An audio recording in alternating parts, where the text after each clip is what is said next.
अलका याग्निक भारतीय फिल्म उद्योग में सबसे प्रतिष्ठित पार्श्व गायिकाओं में से एक हैं, जो अपनी सुरीली आवाज और 4 दशकों से अधिक लंबे करियर के लिए जानी जाती हैं।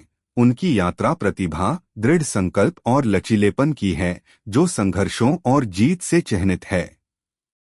अलका याग्निक का जन्म 20 मार्च 1966 को कोलकाता, पश्चिम बंगाल, भारत में एक गुजराती परिवार में हुआ था, जिनका संगीत के प्रति गहरा प्रेम था। उनकी मां शुभा याग्निक एक शास्त्रीय गायिका थीं और उनके मार्गदर्शन में ही अलका ने बहुत कम उम्र में संगीत का प्रशिक्षण शुरू किया था। जब वह 6 साल की थीं, तब तक वह कोलकाता में ऑल इंडिया रेडियो के लिए भजन गा चुकी थीं। उनकी प्रतिभा को पहचानते हुए उनकी मां ने अलका को पार्श्व गायन में करियर बनाने में मदद करने के लिए मुंबई जाने का फैसला किया।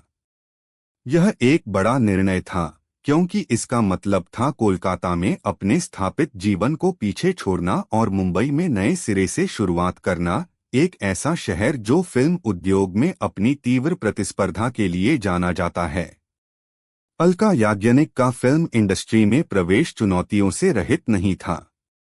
उनकी स्पष्ट प्रतिभा के बावजूद प्रतिस्पर्धा कड़ी थी और बॉलीवुड में जगह बनाना कठिन था। शुरुआत में उन्हें कम उम्र और अपनी आवाज की परिपक्वता के कारण अस्वीकृति का सामना करना पड़ा। हालांकि उनकी दृढ़ता तब सफल हुई जब उन्हें 1980 में फिल्म पायल की झंकार में पहला ब्रेक मिला। उन्हें बड़ा ब्रेक 1981 में फिल्म लावारिस के गाने मेरे अंगने में से मिला। हालांकि यह फिल्म तेजाब का गाना 1 2 3 था जिसने उन्हें प्रसिद्धि दिलाई। यह गाना एक सनसनी बन गया, जिससे अलका याग्निक एक घरेलू नाम बन गईं और उन्हें कई फिल्म फेयर पुरस्कारों में से पहला पुरस्कार मिला। अपनी शुरुआती सफलता के बावजूद अलका याग्निक को इंडस्ट्री में अपनी स्थिति बनाए रखने में कई चुनौतियों का सामना करना पड़ा। 1980 और 1990 का दशक बॉलीवुड संगीत में एक प्रतिस्पर्धी युग था, जिसमें कई प्रतिभाशाली गायक शीर्ष स्थान के लिए प्रतिस्पर्धा कर रहे थे। अलका को लगातार अपनी बहुमुखी प्रतिभा साबित करनी पड़ी और बदलते संगीत रुझानों के अनुरूप खुद को ढालना पड़ा। उनके निजी जीवन और पेशेवर प्रतिबद्धताओं के बीच संतुलन बनाना एक और चुनौती थी। तेजी से विकसित हो रहे उद्योग में प्रासंगिक बने रहने के दबाव के साथ रिकॉर्डिंग स्टूडियो में लंबे समय तक काम करना कठिन था। फिर भी वह अपने करियर और पारिवारिक जीवन के बीच संतुलन बनाने में कामयाब रहीं, भले ही उन्होंने फिल्म उद्योग के उतार चढ़ाव को पार किया।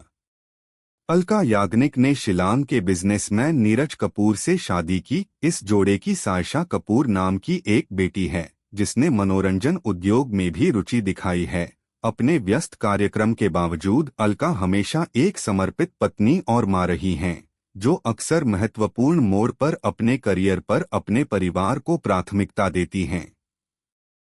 भारतीय संगीत में अलका याग्निक का योगदान अतुलनीय है। उन्होंने कई भाषाओं में गाने गाए हैं और 20,000 से अधिक गाने रिकॉर्ड किए हैं।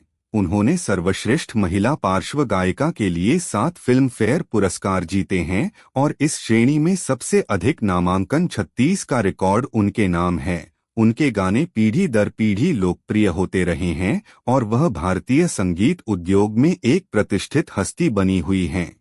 कोलकाता की एक युवा लड़की से भारत की सबसे प्रसिद्ध पार्श्व गायिकाओं में से एक तक अलका याग्निक की यात्रा प्रतिभा, कड़ी मेहनत और दृढ़ता की एक प्रेरक कहानी है। और भी फिल्म कलाकार के जीवन और उनके संघर्ष के बारे में जानने के लिए हमारे वीडियो देखें और हमारे चैनल हिस्टोरिकल भारत को सब्सक्राइब और शेयर करें।